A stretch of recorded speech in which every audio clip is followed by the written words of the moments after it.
নামাজ পড়লেন। নামাজ শেষ হয়ে যাওয়ার পরে আল্লাহ নবীর কাছে ফিরে আসলেন, আর ফিরে এসে বলছেন, আসসালামু আলাইকুম ওয়া রাহমাতুল্লাহ। হে আল্লাহ নবী, আপনি আমার সালাম গ্রহণ করুন। আল্লাহ নবী বললেন, ওয়া আলাইকুম আসসালাম ওয়া রাহমাতুল্লাহ।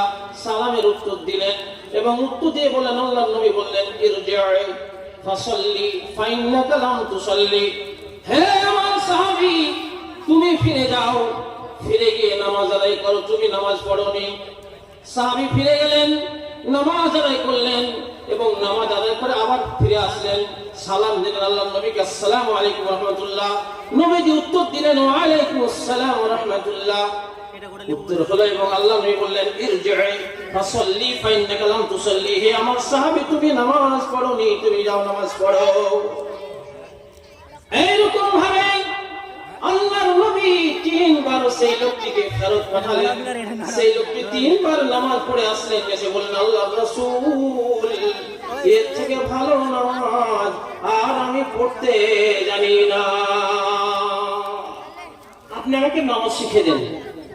আল্লাহ নবী তখন যেটাকে নামাজ শিখালেন, যখন ফাকাব্বারা, যখন তাকবীর দিবে, তখন আল্লাহু আকবার বলে হাত উত্তোলন করবে এবং হাত উত্তোলন করে বুকে বাঁধবে এবং দোয়া এই দোয়া পাঠ করবে, যেটা তোমার জন্য সব থেকে আসান হবে, সহজ হবে। সেই সূরাটি তুমি তেলাওয়াত করবে। রুকুতে যখন যাবে তখন ধীর স্থির ভাবে রুকু করবে এবং যখন সাজদায় যাবে সেখানে ধীর স্থির ভাবে সাজদা করবে। এইরকম ভাবে তুমি সুন্দরভাবে নামাজ পড়বে। আচ্ছা, এই হাদিসটা বলবে, আপনি ভাবেন তো, আপনাকে যদি ইমাম সাহেব দুবার মাত্র বলেন, ভাই আপনার নামাজ ঠিক হয়নি, একটু যান নামাজটা ভালো করে পড়ে আসেন, হ্যাঁ? বর্তমান যুগের মানুষ আমরা সহ্য করবো? চট করে বলবো, এর ঠিক আদৌ কত ভালো করে নামাজ পড়বো? কিন্তু আল্লাহ নবী সাল্লাল্লাহু আলাইহি ওয়াসাল্লাম কি শিক্ষা দিলেন? নবী শিক্ষা দিচ্ছেন যে আপনাকে ইমাম সাহেবের সাথে আচরণ কিভাবে করতে হবে, ব্যবহার কিভাবে দেখাতে হবে, ইমাম সাহেবের সঙ্গে সাক্ষাৎ হলে তাকে সালাম কিভাবে করতে হবে। আল্লাহু আকবার। আমরা সেই মর্যাদাতে শিখেছি? একটা কথা ভাবেন তো, পৃথিবীর বুকে আপনি দেখবেন যেই লোকটি ছাড়া আপনার কোনো কাজ হবে না, সেই লোকটিকে আমরা সব থেকে নিচু চোখে দেখি, দেখি না লোকটিকে? তিনি হচ্ছেন ইমাম সাহেব। ইমাম সাহেব দিকে আপনি দেখেন তো, আপনি যে ইমাম সাহেব আপনার 1 থেকে নিয়ে 10-15 বছর পড়াশোনা করলেন, আর সেই পড়াশোনা করে যখন ফারাগাত করে আসলেন, সারা জীবন আপনার গোলামি করেছেন। গোলামি না তো কি? আপনাকে নামাজ পড়াতে হবে, আপনাকে কোরআন শিখাতে হবে, আপনাকে উযু শিখাতে হবে, আপনার জানাজা পড়িয়ে দিতে হবে, আপনার ছেলে মেয়েদের শিক্ষা দিতে হবে, আপনাকে ইসলামী তাহজিব তামাদ্দুন সব বংশাণু করে যে ইমাম সাহেব শিখান, সেই ইমাম সাহেবের বেতন কত দেন? 9 থেকে 10 লাখ টাকা। পৃথিবীর বুকে আপনি একটু লক্ষ্য করেন, আপনি জানেন সেই দিল্লি, যখন আমি মোটামুটি 10 বছর আগের কথা বলছি, দিল্লির ইমাম বুখারী রাহমাতুল্লাহ আলাইহি, তিনার বেতন কত ছিল জানেন? 10 বছর আগের কথা বলছি, উনার বেতন ছিল ওয়াকফ বোর্ড থেকে 20,000 টাকা এবং পাবলিক ক্লাস থেকে 25,000 টাকা। দেখেন, 10 বছর আগের কথা বলছি, 25,000 টাকা, আর ওয়াকফ বোর্ডের 20,000 টাকা, 45,000 টাকা বেতন ছিল। আল্লাহুস সামাদ। একটু চিন্তা ভাবনা করতে পারছেন? আমরা যদি নবীকে ভালোবাসি তাহলে উলামাদের ভালোবাসতে হবে, আমরা যদি সাহাবীদেরকে ভালোবাসি তাহলে উলামাদেরকে ভালোবাসতে হবে। আপনি জানেন, এদেরকে একবার সালাম করবেন তা আপনার নেকি কত লেখা হবে? আল্লাহুস সামাদ। ইমরান ইবনে হুসাইন রাদিয়াল্লাহু তাআলা আনহু থেকে বর্ণিত একটা হাদিস, আল্লাহ নবী সাল্লাল্লাহু আলাইহি ওয়াসাল্লামকে একজন সাহাবী আসলেন, এসে বলছেন, আসসালামু আলাইকুম ওয়া রাহমাতুল্লাহ, আসসালামু আলাইকুম। তখন নবীজি বললেন, ওয়া আলাইকুম আসসালাম। যে কি বললেন নবীজি বলছেন, এই লোকটির জন্য 10 নেকি লেখা হলো। আবার একজন লোক আসলেন, সেই লোকটি এসে বললেন, আসসালামু আলাইকুম ওয়া রাহমাতুল্লাহ। আল্লাহ নবী বললেন, ওয়া আলাইকুম আসসালাম ওয়া রাহমাতুল্লাহ। আল্লাহ নবী বললেন, এই লোকটির জন্য 20 নেকি লেখা হলো। আরেকজন লোক আসলেন এবং বললেন আসসালামু আলাইকুম ওয়া রাহমাতুল্লাহি ওয়া বারাকাতুহু। আল্লাহর নবীও বললেন ফারাদ্দা আলাইহি ওয়া আলাইকুম আসসালাম ওয়া রাহমাতুল্লাহি ওয়া বারাকাতুহু। আল্লাহর নবী কি বললেন জানেন? এই লোকটির জন্য 30 নেকি লেখা হলো। আল্লাহুস সামাদ। আপনাকে জান্নাতে যাওয়ার জন্য যতগুলো পথ কে দেখায়? ইমাম সাহেব। সেই ইমাম সাহেবকে সবসময় আমরা সম্মানের পাত্র করে রাখবো ইনশাআল্লাহুল আজিজ। এবার আপনার কাছে আসি যে আল্লাহর নবীর চরিত্র ব্যবহার এমনই মুগ্ধকর ছিল যে আল্লাহর নবীর ব্যবহারে পুরো বিশ্ববাসী মুগ্ধ হয়ে যেতেন। একজন সাহাবা, যেই সাহাবী এসে আল্লাহর নবীর কাছে একটি অভিযোগ করলেন, একটি আলোচনা পাঠ করে শোনাচ্ছেন আল্লাহর নবীকে। কি সেটা? হাদিসটা আবু হুরায়রা বর্ণনা করছেন। শুধু আপনি সালাত আদায় করে, শুধু নামাজ পড়ে, আপনি শুধু রোজা করে, ভালো ইবাদত করে কাজ হবে না, আপনাকে এই কাজগুলো করতে হবে। কি কাজ? হাদিসটা শুনুন। وعن ابي هريره رضي الله تعالى عنه قال قال رجل يا رسول الله صلى الله عليه وسلم إن فلانة فذكرها من كثيرة صلاتها وصدقاتها وصيامها غير أنها تؤذي جيرانها بلسانك قال هي في النار. একজন সাহাবী, একজন লোক আসলেন আল্লাহর নবীর দরবারে। আর দরবারে এসে সেই লোকটি আল্লাহর নবীর কাছে বর্ণনা করছেন, হে আল্লাহর নবী, আমাদের সেইখানে একজন মহিলা আছেন, যেই মহিলাটা বেশি বেশি করে আল্লাহকে স্মরণ করে, বেশি বেশি করে নেকির কাজ করে, এবং মিন কাতিরাতিন সালাতিহা, বেশি বেশি করে নামাজ পড়েন এবং বেশি বেশি করে সাদকা দান খেরাজ করেন, অনেক বেশি বেশি করে আমল করেন, কিন্তু ওয়ালা তুজি, সে মানুষকে কথার দ্বারা কষ্ট দেয়, মানুষকে ভাষার দ্বারা কষ্ট দেয়, তার ভাষা অনুযায়ী মানুষেরা সন্তুষ্ট হয় না। আল্লাহর নবী কি বললেন? আল্লাহর নবী বললেন হিয়া ফিন্নার, ওই মহিলাটি হলো জাহান্নামী।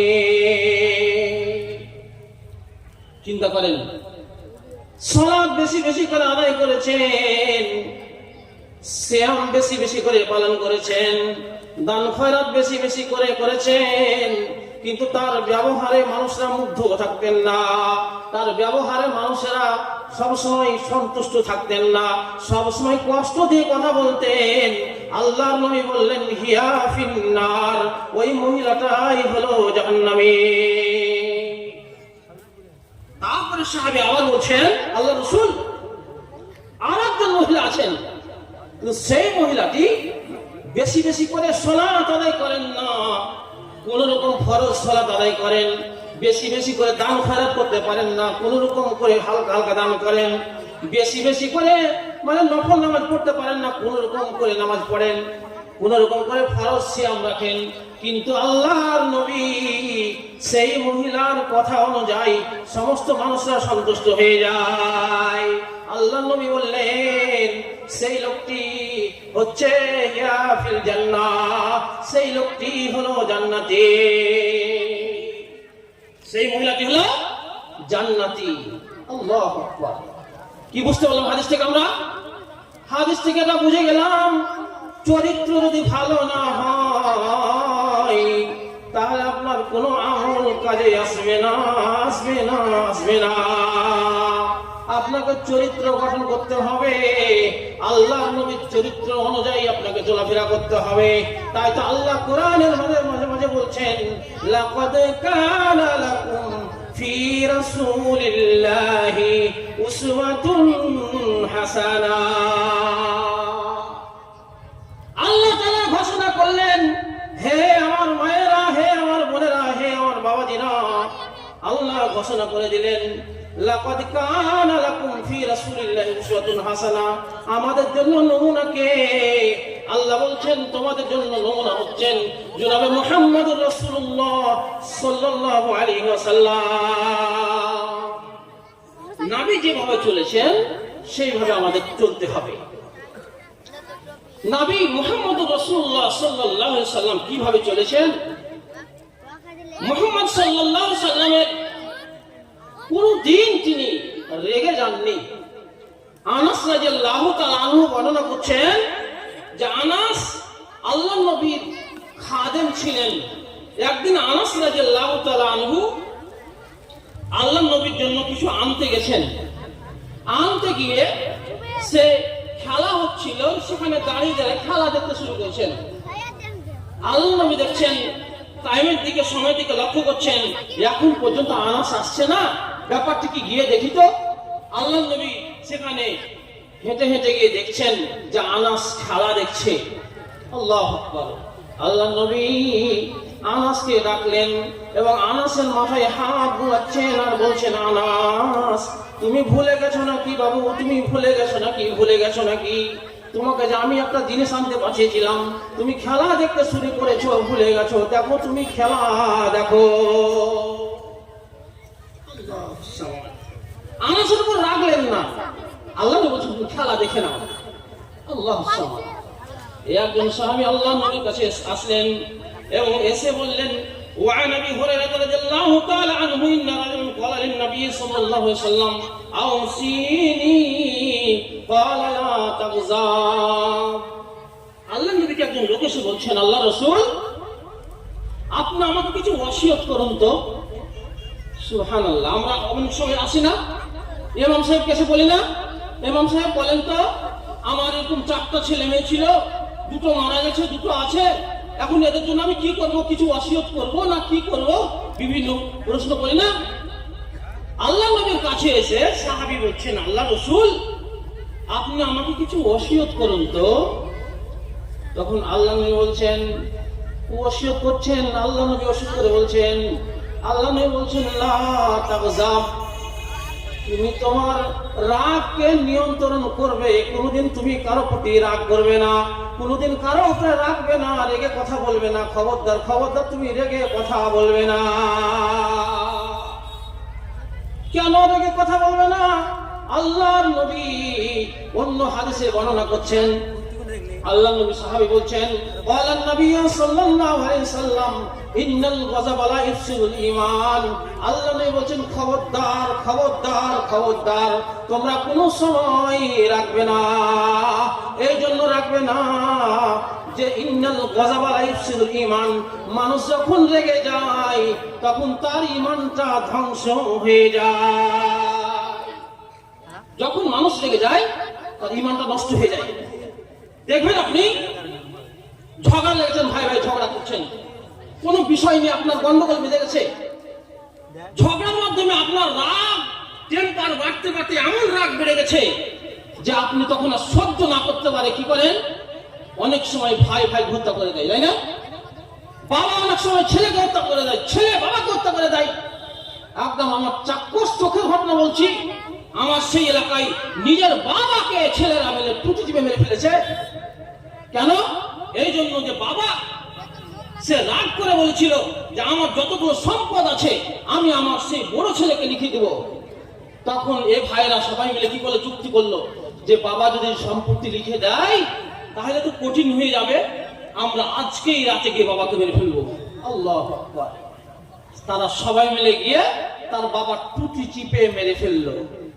সকাল যখন হয়েছে তখন ওখানকার ইমাম সাহেব আমি ছিলাম, সকাল হয়েছে কানে খবর আসলো উমুক উমুকেরা বাবাকে হত্যা করেছে।